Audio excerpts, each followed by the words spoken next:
Okay, let's go ahead and get started. Again, thrilled you're here joining us today. I'm Justin Clifford. I work at Bereave. I am going to be your host today. Loss Leaders, which is this program, is a program centered around how companies could, and frankly, we think should step up when loss occurs in the lives of their employees. And the reason that we do these programs really is that Bereave is on a mission to help companies provide the absolute best possible bereavement response when their employees suffer a loss. And in that pursuit, we get to meet incredible people that can bring so much education to businesses and the leaders that serve them, uh, especially the ones that are working to build a more compassionate and empathetic workplace. So this is really our effort to get them in front of you. Um, Chat is open, as you see. We'll monitor for questions, kind of pick them up as we go. We'll go to about 45 past the hour or so, and we'll get recordings out by the end of the week, as is our standard operating procedure. Now, you're here for Tamara Fox. Tamara is the head of consulting at Loeb Leadership. She's an organizational consultant and board certified health and wellness coach who specializes in leadership development and organizational culture. She helps companies take a holistic look at their wellness and well-being programs, regularly speaks on grief and trauma, and helps organizations put the right strategy in place, the right tools, trainings, resources, really to optimize those employee wellness and well-being programs and culture. Tamara, welcome to Loss Leaders. Thank you for having me. Excited to be here. Yeah, thrilled. We've interacted a bit. You've talked a lot with my partner Elijah, which is great, and love to have this opportunity to meet you and I for the first time, which is awesome. So you're the head of consulting at Loeb Leadership, leadership development firm, and much of your specific work is on grief and trauma. Can you talk a little bit about how that specialization came to be? Sure. My specialization came to be because of my personal experiences, which I feel is often what catapults a lot of us into why we do what we do, the passion that fuels us. So to make it very short, the shortest version, I've actually done full podcasts on like my story. But when I was 19 years old, I was almost murdered. And then between the years of 2016 to 2024, so for 9 years, I had 9 deaths. So my world, like as a professional, has been navigating trauma and grief personally. And dealing with those deaths, I personally also saw what happens in organizations when someone personally deals with death, as well as I had so many clients having employees and others deal with death. And I just saw how unprepared we were, not only personally as a society, but professionally to support individuals when they experience these life-changing events, whether those are trauma or grief. I kind of bundle it all under trauma because grief is a trauma. And also too, how society and organizations really look at it from this, like, let's react to what the person has presented us with. So like a death event, but let's not figure out what we should do long-term holistically to support that person. So again, my personal experiences is what really drove me into this work. I started in human resources, have spent most of my career as a consultant. So I've always had a desire to help people, help organizations, create places that we can all really thrive. But once I had all of those personal experiences and started to work and learn in this space, I really ignited that passion for it and continue to just live and breathe in it. Yeah, no kidding. From the work that you do, you definitely, just following you on LinkedIn and having talked to Elijah a little bit, you certainly have you're representing living and breathing in it, no doubt. Let's talk. You talked a little bit about the companies that you serve and the companies that you've witnessed. Would love to understand kind of what you're seeing out in the world as you talk to these companies regularly. What are some of the trends you're seeing as it relates to how grief trauma fit into work? Yeah. It's still very much the mentality of, well, we offer bereavement leave 3 to 5 days and EAPs, and we have other resources in place to support these individuals. It's very much a reactionary approach with most of the clients I meet, or individuals even I meet who are talking about their companies. It's less of like a proactive, flexible approach, and or as I mentioned, like a holistic approach. So one of the things, and I think one of the reasons why this topic interested me when I was chatting with Elijah, like this never-ending grief piece, is so many organizations I interact with say, oh yeah, well, we give people time off after the death we have an EAP, et cetera, et cetera. But when I say to them, okay, well, what are you doing 2 years after the death if something pops up or they're triggered? Or what do you do when the anniversary of that person's death rolls around for the first time, or that person's birthday, or they see a Facebook memory or Instagram memory with that person and or they hear a song in the office that reminds them of their loved one and they need some support? What are you doing? And I would say almost 100% of the time, the leaders look back at me and go, we're supposed to be doing stuff? Like, what do you mean? We don't do anything. We gave them bereavement leave. And I think, to go back to like my personal side, the reason I found that so frustrating was, for example, what kind of catapulted me to really focus on this work, to give the audience a little bit of understanding, is in 2022, my 25-year-old brother was killed in a car accident. And I always say, and I use myself as example when talking to leaders, because I never want to share other people's personal stories without their permission. But I say to them, okay, put yourself in my shoes for 2 minutes. You are 30 years old at the time, because I was 30 when it happened, and your 25-year-old brother was hit and killed in a car accident. How is that something that you ever could have prepared for in your life? And how could you ever expect somebody to just be okay with that for the rest of their life? And so when my brother's birthday popped up and his death date popped up, or memories with him popped up, things would happen. And I would share that with them. And they would just kind of look at me, deer in the headlights looks, like, uh-oh, she's right. Like, we prepare for our grandparents to die. We prepare at some point for our parents to die. Not that that makes those easier, but there's so much of the world living with these very, very unexpected traumatic deaths. And even ones that maybe are expected, they're still traumatic, and they're impacting them for the rest of their lives. So that, again, with organizations today, to go back to your questions, I'm still seeing so much of this like reactive, we provide what society has told us to provide, not we're supporting people how they actually need to be supported. And I can't tell you the number of individuals that I have met within organizations and clients that I've either worked with, networking, however, or have just reached out to me personally and have told me they've either left companies because of a personal traumatic event that occurred, especially a death, and how their company handled it, not only shortly after, but long-term after. And then, or they were treated so poorly when they returned from bereavement leave that they want to leave their organizations. Mm-hmm. Yeah, that's wild. You just shared a ton that I would love to kind of pick on a little bit. Thank you for sharing your own experience. You're talking about the people that had a bad experience and left an organization. We did a poll. I don't know if you saw. We did a poll a few weeks ago. We had about 450 people reply, and the question was simple: if you've lost a loved one, did you leave your job within 12 months? And that was simple. Like, there are a ton of variables and there's a ton of nuance to this, right? But we just wanted to know, like, do people generally leave? Do people generally go? What happens? 51% of those 450 plus respondents left within a year. Yeah. Right. So whether the organization did a good job or a poor job, don't know. A lot of factors that we could probably drill down in, but the fact that happens is, we think, was relatively unknown until we did that. And we hear stories all the time about people who have left. I'm curious, when you talk to these people who have left because of bad support, or because of maybe not even bad support, but just no support, right? Mm-hmm. Do they talk about things that maybe they would have wanted, and how they would have liked their employer to show up? Yeah. So I've gotten a lot of different feedback over the years with this. One of the main things that I've heard, and one of the main things I focus on, is they feel that their manager didn't know what to do or did the wrong things. Yeah. And so one of the main things I focus on in the work that I do is actually training managers and leaders how to respond, not react, when employees are dealing with trauma and grief. So that's the first one. Often I hear from them, like, my leader treated me like nothing ever happened. They didn't broach the subject. I came back from bereavement leave and they didn't even say a word or ask me how I was.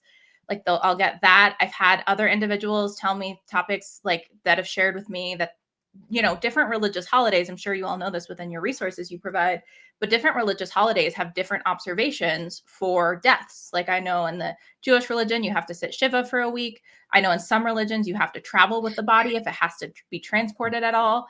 And I've had individuals personally tell me things along the lines of, I was only given 3 days of bereavement leave and then had to take my PTO to honor the rest of my bereavement leave.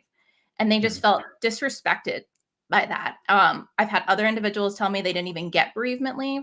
So I know, like, when my friend, I had 5 months after one of my brothers was killed, one of my best friends was killed. Completely separate incidences, but same year, 5 months apart.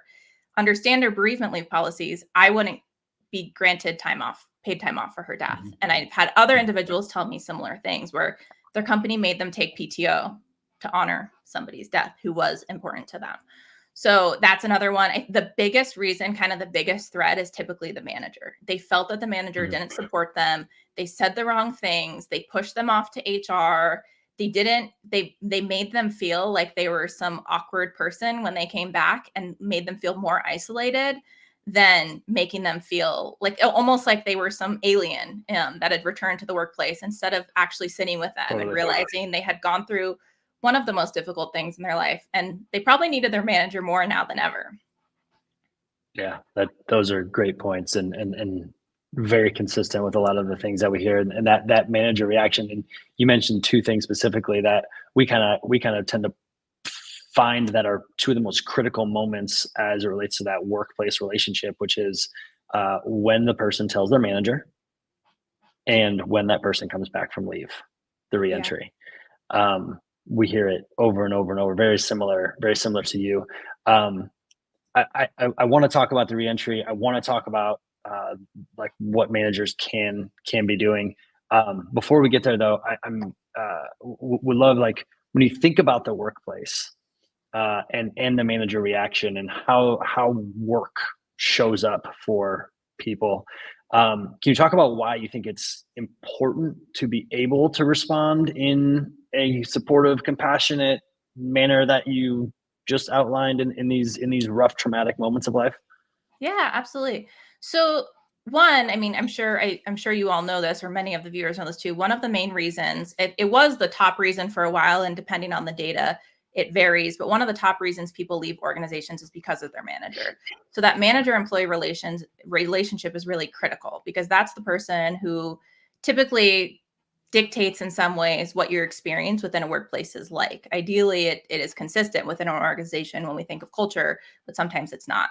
So why that is so important for that manager to have that, like, compassion and empathy when somebody shares that with them is, one, even sharing with somebody that moment of, like, my brother was killed in a car accident, that takes a lot of emotion, courage, you name it, for the individual sharing. It's very vulnerable to share with anyone personal life experiences, especially in the United States, where as a society, that's not really how we're wired. So one, that employee is coming to that manager with something that may be taking them immense courage. They're also in a complete state likely of shock and dealing with so much emotionally that even saying that may be hard enough for them to do.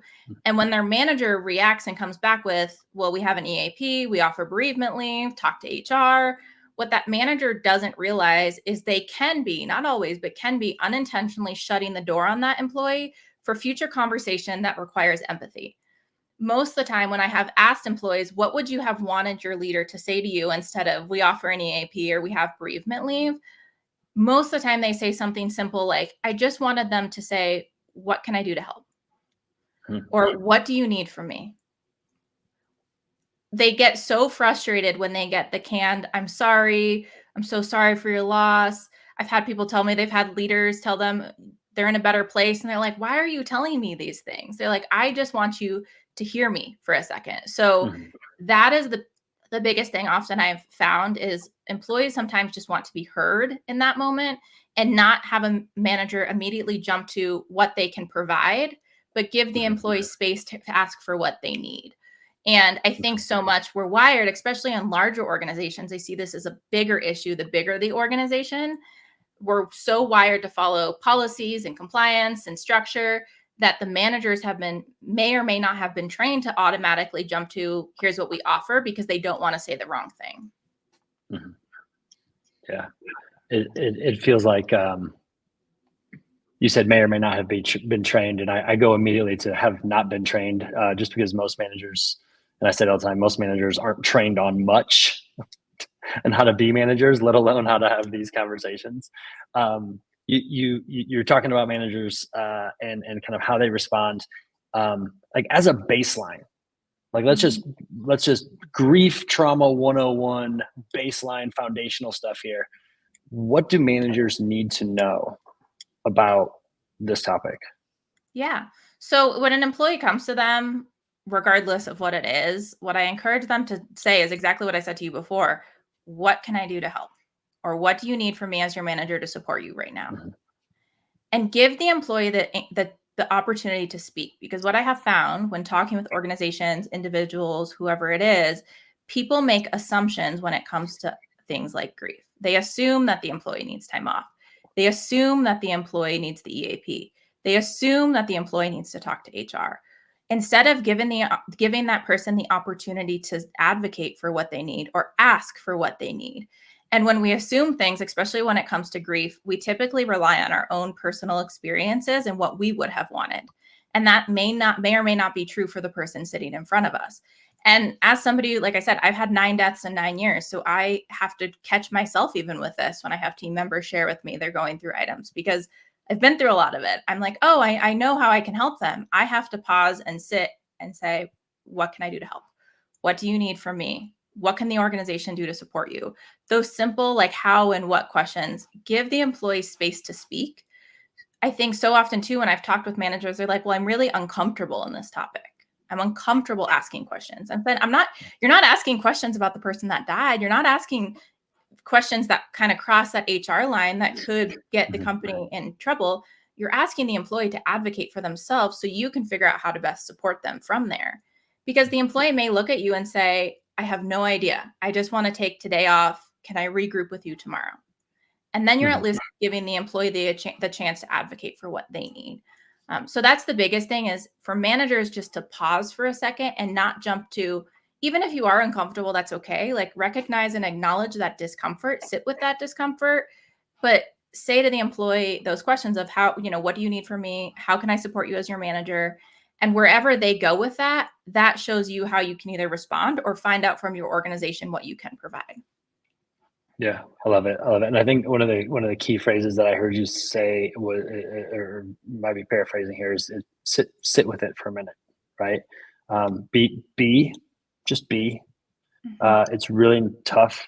I would expect for managers who have, typically found their way into management because they are probably problem solvers, to not start to solve problems. I'm curious, when you're doing trainings and working with clients on this topic in particular, like where does the management piece fit in that training? Is it predominantly management training, or is the management a subsection of a bigger training? Yeah, so the biggest piece of it is actually the manager training because the managers are typically the ones that are notified of grief events. Those are it's kind of like your frontline response. On a bigger scale, like the strategic scale, I do work with organizations to holistically look at like their policies, what they actually have in place. I'm sure you all are the same, but I joke and not joke, but I push them when it comes to like the 3 to 5 days of bereavement leave and thinking about that. So if they don't want to go there though, and they just want to train their managers to operate within the policies they have, that's okay. I can't force them to make changes they're not comfortable with, but we can at least train their managers to be present and emotionally intelligent and compassionate and when responding to employees so that they feel that support. There are trainings I do offer for individual contributors as well, because we have found so much that oftentimes employees will share more about their personal lives with their colleagues than they will with their manager, depending on the organization and the relationship they have with their manager. And if they share things with a colleague, sometimes colleagues, again, don't know what to say. People don't know what to do when somebody tells you someone died. And that's not because it's that person's fault. It's because we have as a society, have not taught people what to do and say. So helping colleagues also know what to do. How do I support this person? What to look out for? How to just be more aware and present too. And it's not that we all need to be trained coaches or therapists or HR professionals, but we could all be a little bit more compassionate and supportive. Mm-hmm. Totally. You hit on something that I think is important. There is kind of that ripple effect of like, there's the manager and then there's the teammate who has suffered some traumatic event. Those are two of the people that are impacted. But the teammates, right? Let's use a sales team, for example, because that's easy for me to use, but you've got a sales manager, you've got a one salesperson, there might be 7 more salespeople on that team.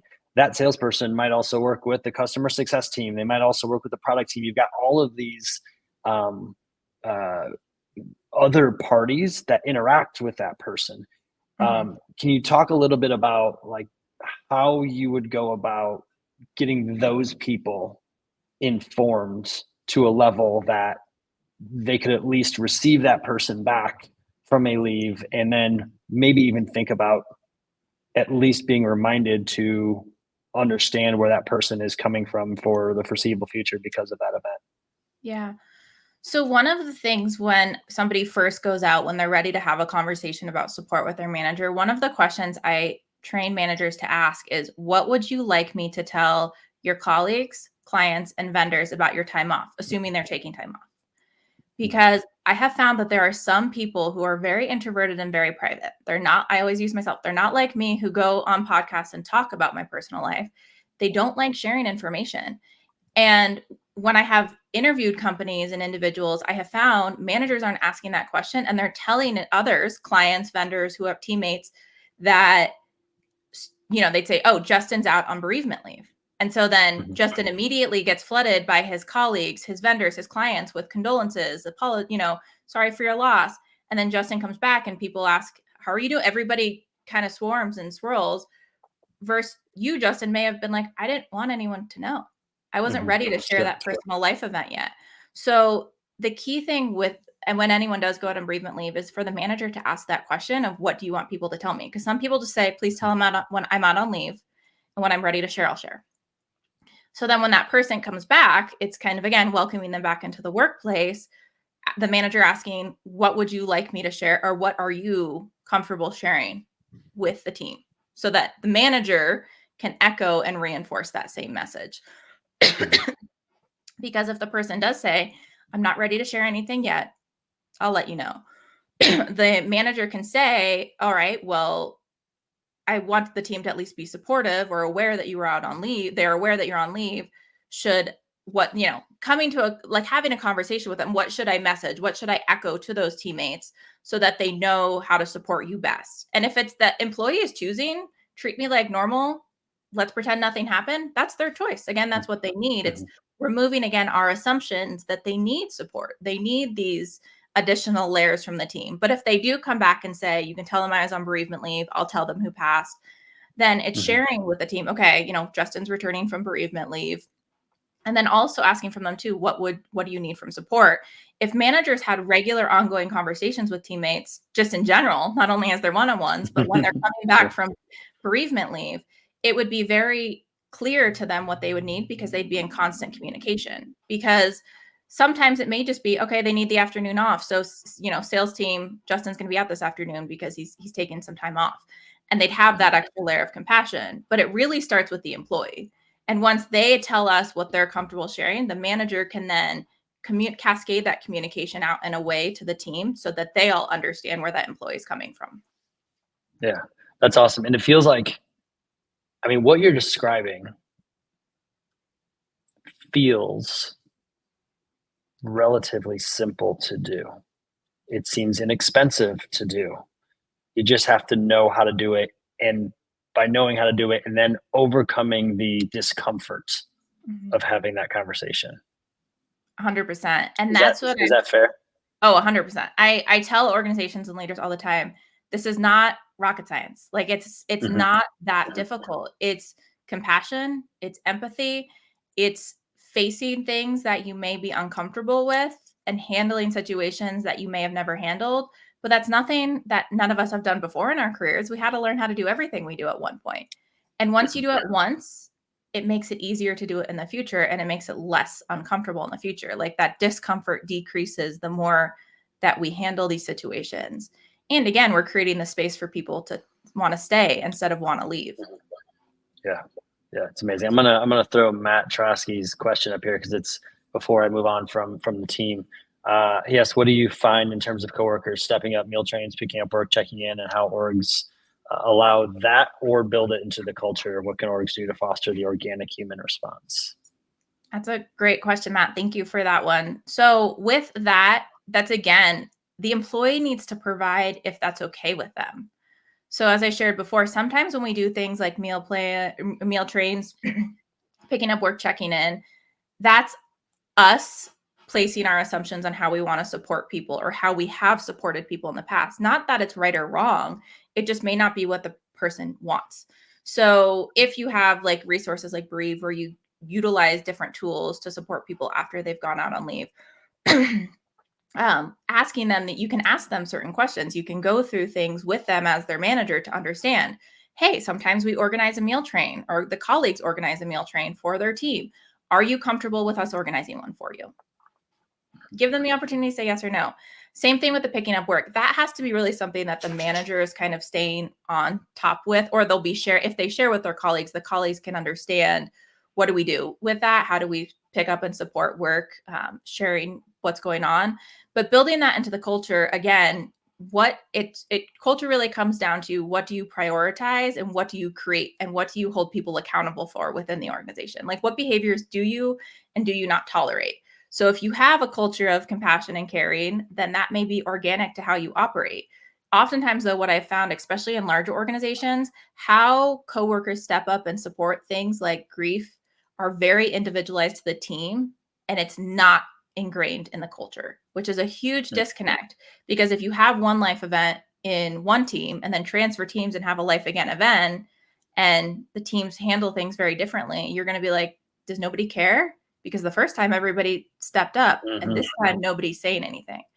So with all that, again, building that into the culture has to be consistent. Otherwise, it's team oriented, not culture oriented.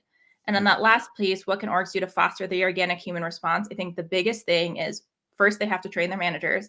But in order to train their managers, their executive team or the decision makers need to decide what behaviors they do and do not want to tolerate. And they need to hold people accountable for that. And they also need to model that behavior. If the CEO and the CFO and the COO and all the chief and C-suite do not lead with empathy and compassion and treat people this way, why would any of the directors, VPs, leaders, et cetera, in the organization feel that they need to? But if they see the highest level leader in the organization modeling these behaviors, behaving in this way, it creates the space for them to do the same. And it also allows them to follow suit. That was a very long-winded way of answering Matt's question. No, it was an amazing answer. Thank you for that.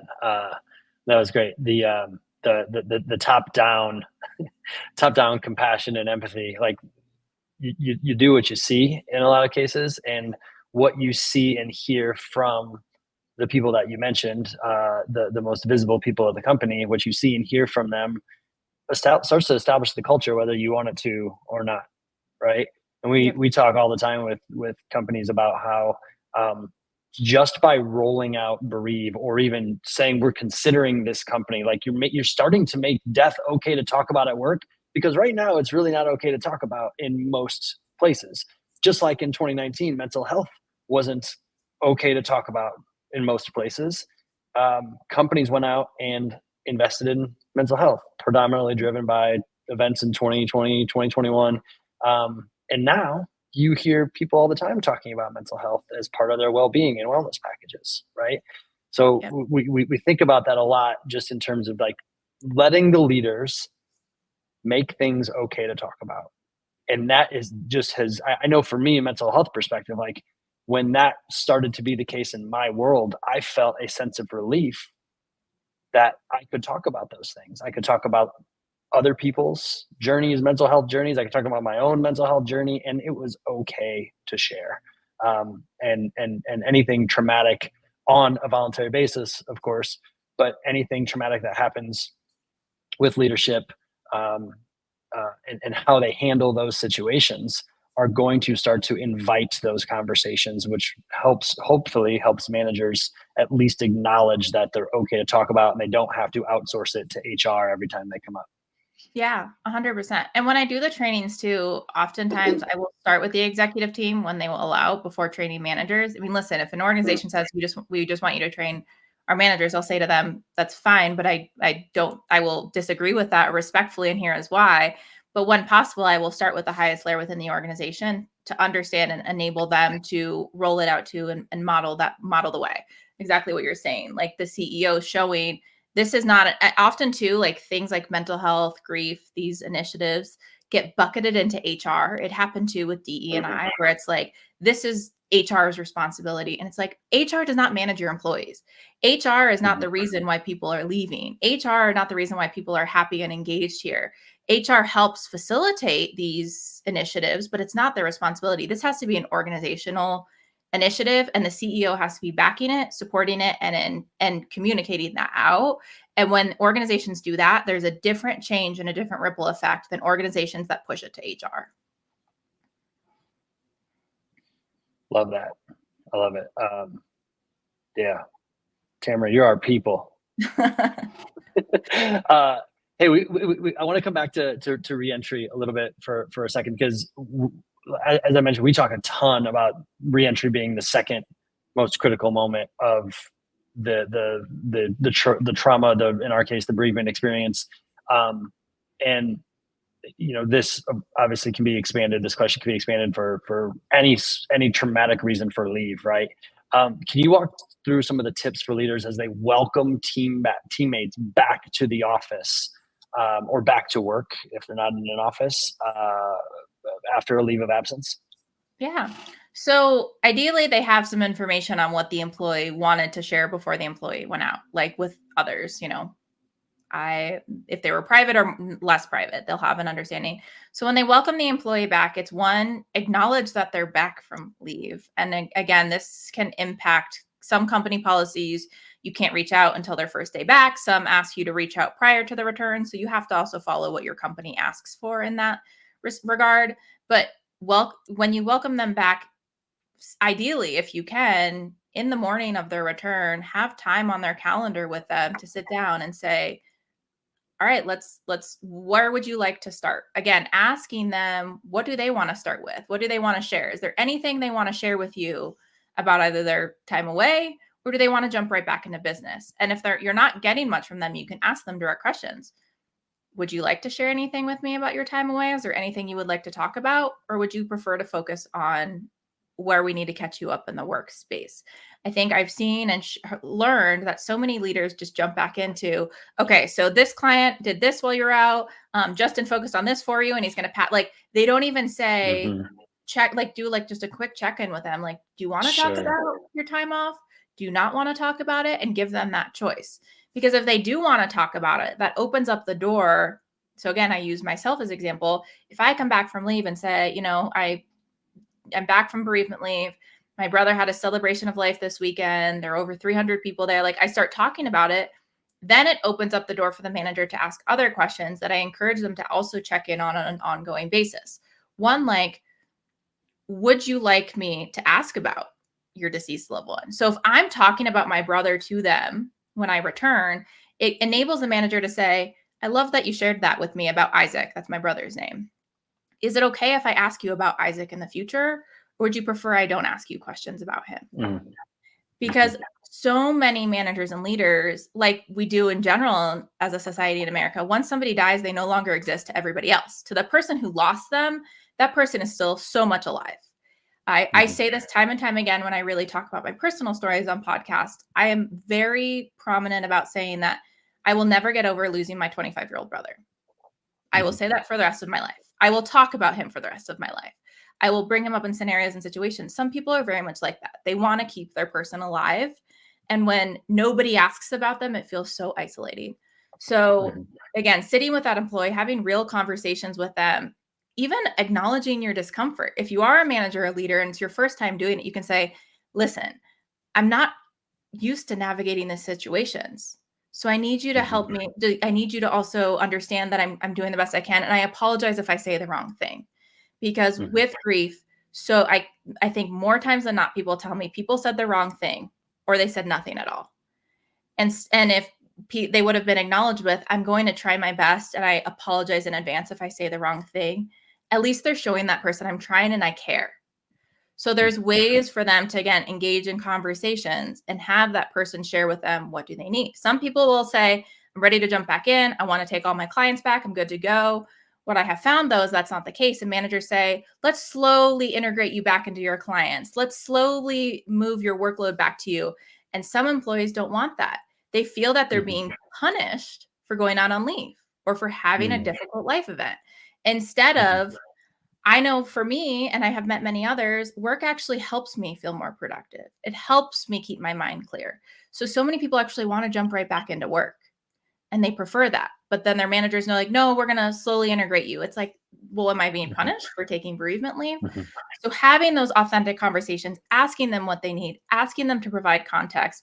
If they don't talk about their deceased loved one at all, don't ask questions about them.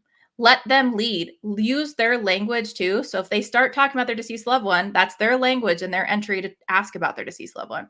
If they immediately start talking about work, follow their lead. Jump in and talk about work. So managers often talk first instead of letting their employees talk first. And in this very uncomfortable waters for many, let your employees talk first and follow them. I love that. I'm gonna kind of ask a little bit of a follow-on question here. And you've alluded to, I think, a handful of things here that could start to answer this, but I'm curious if you had anything to add about the, you mentioned you want to talk about Isaac forever, right?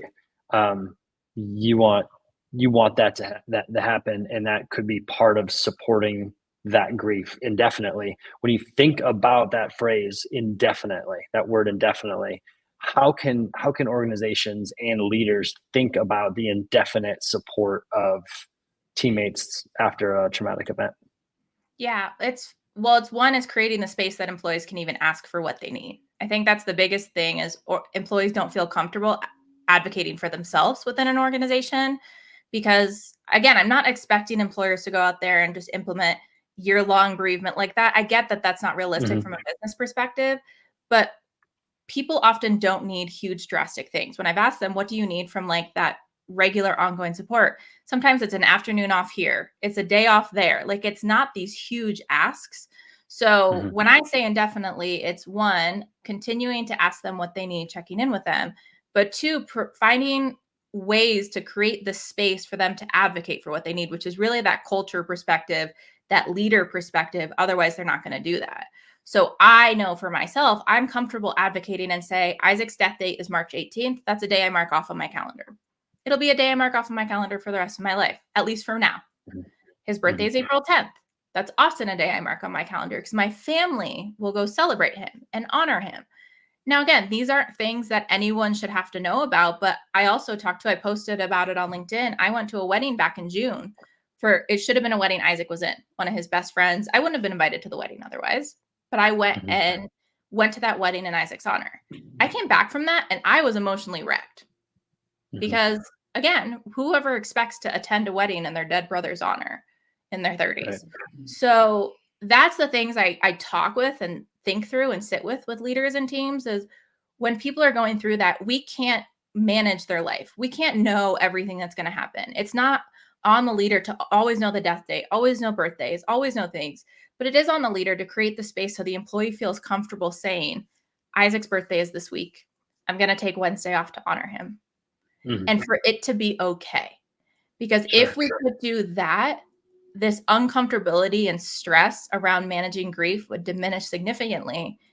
Because I don't take 10 days off a year for Isaac's death. I maybe take 3 max. And I don't take time off for other deaths. Typically, it's usually just Isaac. So it's thinking about what does that person need? And it's going to change. The first couple of years, it may look different than the next couple of years, but let them advocate for themselves. Don't make assumptions on what they're going to need because some people don't want to change anything at all. Yeah, that's amazing. I sort of want to end there, but I sort of have another question.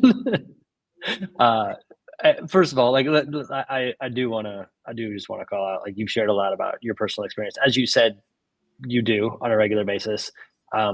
There is so much power in the way you describe your experience, the way you describe your relationship with Isaac. I just want to say thanks for that.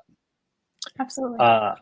You have a platform right now with loss leaders, with Bereave, in a recording that'll live on forever, to leave leaders with one message about grief and trauma and how it impacts their workforce. What would you like to say to them? Yeah. So I think the biggest thing is we're all going to experience death at some point in our life. And when you have team members or yourself, you're dealing, especially if you're a manager or leader and you have a team member dealing with it, put yourself in their shoes for 2 seconds and think about, if I had to go tell my boss right now that my brother was killed in a car accident, how would I feel? And if you can't even fathom how they would feel, just imagine the worst day of your life. And imagine all of the things running through your head on the worst day of your life. And just know that on the worst day of your life, when people don't show you compassion, when people can't show you any lens of support and feel cold and unapproachable, it can make the situation that much worse. So just as a leader, if you learn, you don't have to be an expert in this stuff, but just do your best to show the employee that you care, you have their back, you hear them, and you want what's best for them. You want them to advocate for themselves, and you will do the best you can to advocate for them. Of course, I know you have restrictions from your company. So I think just be very mindful. It's a very, very uncomfortable topic. And hopefully with time, we'll continue to make ways with resources like Bereave, myself, where it doesn't have to be so uncomfortable and we can navigate difficult situations together. Amazing. Tamara, thank you. Thank you so much. Matt Trotsky, I do see your question here. I'll tag Tamara in the LinkedIn comment and we can maybe try to continue the conversation there. Sorry I didn't get to that, but Tamara, thank you. Thank you so much for your time. Thank you for your expertise. Thank you for sharing your experience. Such just critical knowledge, and we're so grateful and we can't thank you enough. Thank you for having me. On the flip side, keep an eye out on LinkedIn. We talked about a big announcement that Bereave has, and it may or may not be dropping in about 15 to 20 minutes. Just saying. So exciting day around here. And we're going to be back with Lost Leaders on September 4th with a kind of a cool new type of show. Some of you may recall that we did a panel a couple of weeks ago with 3 benefits folks, Sims, Tony, and Susan. Thank you. And about benefit trends in 2025. This is what happens when I don't write things down, by the way, and I go off the top of the head. It's too much pressure for me.